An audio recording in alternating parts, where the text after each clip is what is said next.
Good morning, good afternoon, good evening, wherever you might be, Shield Destroyer. This video here, it's all AI, right? And I go, okay, I'm watching this and I'm going, is this real? And the more I watch it, the more I start to go, this, looks real. I mean, let's watch a bit, right?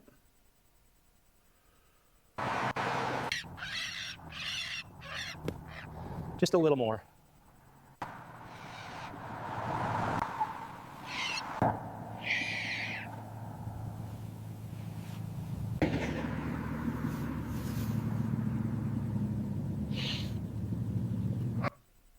And straight away you're probably going, okay, well, what doesn't look real about that is how calm the animals are. Even if you save them, wild animals still tend to be terrified by humanity, right? Rightly so, of course.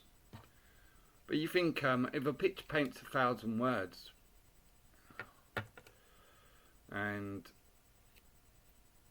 on a video you've got hundreds, maybe thousands of pictures all on one video, how many words does that paint, right? How long has AI really been around? I know probably your average man on the street who just believes government and believes scientists and believes that all these corporations work for the better of them would believe that they're all very honest and AI's only been around since whenever they've told us it's around. But in reality, we all know that technology is certainly leaps and bounds ahead of what we get to see. I always say that technology isn't even new. All of this technology going back to maybe a telephone line, all the way through to AI today and mobile phones, and I always say it's old. It disappears and then it comes back. So how much of your TV news over the years, maybe since you were born, have you watched? And of course we could say, okay, well, it doesn't necessarily need to be AI in order for it to be fake. And as we know, most, probably, I wouldn't like to guess the percentage, but an awful lot of the TV pictures on the news you see are faked. A Hollywood studio can make anything seem real, right? Look real.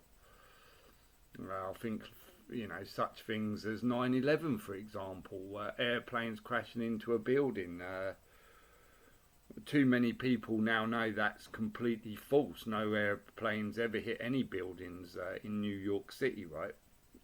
It was, again, technology. They can make you believe. If you watch a box in the corner of your room and you see planes hitting, you automatically go, oh wow, someone's flown planes into buildings, right? But you don't actually straight away consider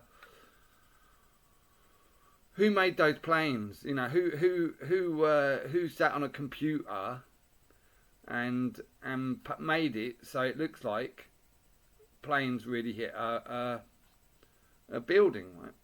Especially when you go back to 2001, when you might have thought technology was a lot less than what they would be able to do today. You might go, well, they didn't have the technology to be able to make planes look like they hit a building. But of course, like I say, they definitely had far beyond our technology back in the 80s and 90s, 100%. When you look at the first mobile phone that men used to carry around in London, for example, the rich, where they'd have a great big box thing that they'd carry around, great big heavy thing, but it was a mobile phone, and everyone was like, wow, look at him, he can make a phone call whilst he's standing on the steps of the courthouse or whatever, right? Again, when it's everything slowly sold to us, right? The black and white telly never needed to exist. I think that was very much a nod to the Freemasonic houses, lodges, right? Bringing in a black and white telly and then suddenly going, oh, look at this, technology, look how great we're becoming. It gives everyone this feeling that we're moving on slowly, right? Maybe the big box in the room where you got to press the buttons probably never needed that. You could have probably gone straight direct in our time to the latest television today, but how much money would have been made, right? How much money would have been lost to the corporations if they'd come straight in with the big telly, right, that's on your walls today, as opposed to the black and white television, moving on to the colour telly with the 4 buttons, moving on to the remote control telly. It's very much same with the phones, with the technology, with everything, right? Everything's given to us slowly, right? The mobile phone now, soon it's gonna give you the permission apparently to whether or not you can buy a beer in a pub, because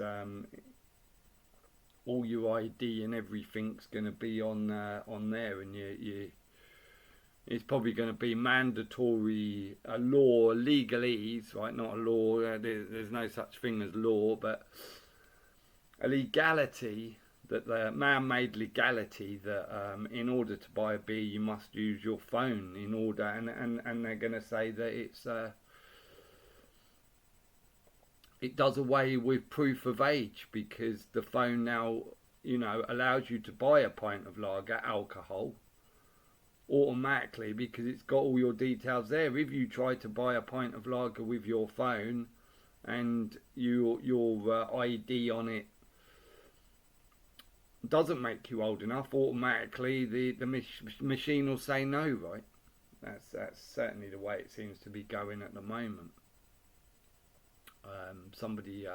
Shelley sent me a video of I forget who, but showing how by Christmas they're expecting to roll out this ID for buying alcohol, right, in a pub.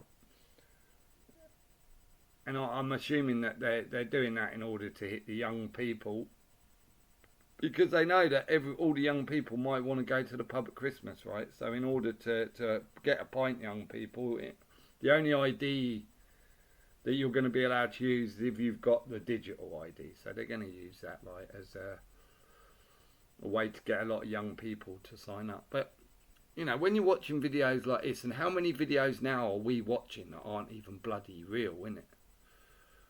Why are we living in a world where it's so fake now that even AI itself is just bringing in more fake? Do we need more fake? Do we need more fake in this world, or have we not got enough? I mean, everything's a lie.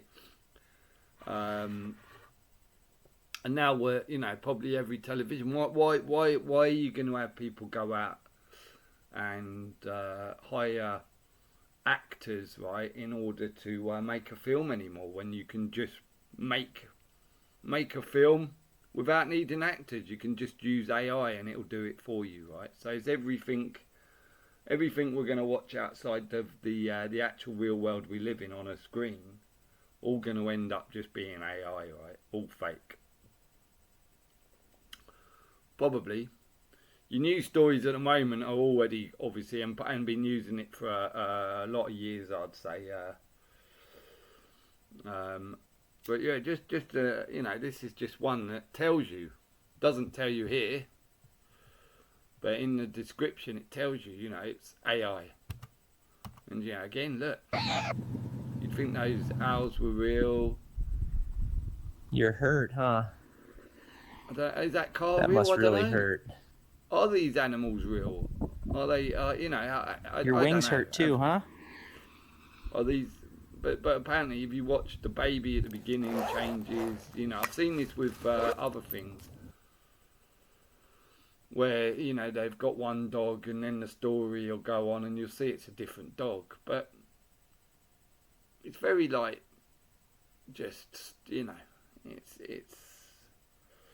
again, just pulling the walls over people's eyes in order to make money. A lot of people are going to watch this and go, oh, look, they saved the owls. They saved the owl, mummy owl, so she could be with her baby, and they believe it's real, right? And what effect does belief have on our world? If you're believing this is real and everything's real, and you know, it never has a good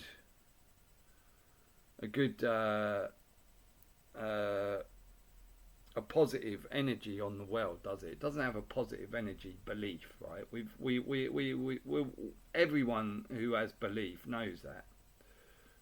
You know, religion, politics, money, all belief systems, and it's had nothing but a very negative effect on our world, right? And now we've got probably everything, the entertainment system. The entertainment, some people will call it, but the entertainment system that everybody plugs into is now going to be 100% fake soon, by the looks of it. And what effect is that going to have on the world, right? When everybody believes that everything they watched was real, when everything they watched was fake. The fake world just gets faker and faker, right? The people get faker and faker. As we, you know, anyone out there who's been through 2020, 2021, been awake to how government and the system really works for many years, has watched how faker and faker humanity has become, right? How minds are corrupted with belief, how sick people are becoming through this belief, and this is just another opportunity to give people more belief, more lies, and I just don't think it's going to be good for people, and it's a shame, you know, it's a shame we're still, you know, allowing this technology, you know, digital ID should be enough for people to go, okay, right, technology, we don't want it anymore. I'm wondering how many people yet. The key with digital ID is get rid of your phones, right? The key is get rid of your phones. I've got, you know, I know it's hard. You can't go a lot around the world at the moment without a phone. You need to be contacted, right, in this world. But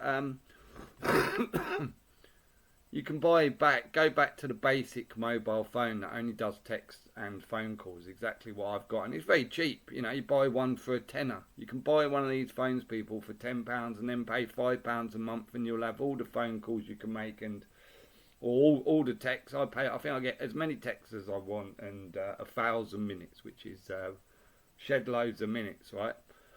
£5 a month. Imagine how much you save when you go back to a normal phone, right? But are you so addicted to yours that you can't put it down? Are you so addicted to yours that you're willing to take digital ID? They can't give you digital ID if you ain't got one of their devices. And remember, device is dev, you know, it's very much called it, they call it devices because they're telling you it's coming from the devil, right? One day, I'm sure technology will all disappear and it will come back in another 2,000 years or however long the system works, where we go round everything, nothing's new, everything's just reinvented, right? And I can't wait personally. I absolutely cannot wait till all technology's gone and people then have to start talking to each other and coming together and working together again as the natural animal of us would have once been, right? But just pointing out, just something like this, AI. Just anyway, cheers.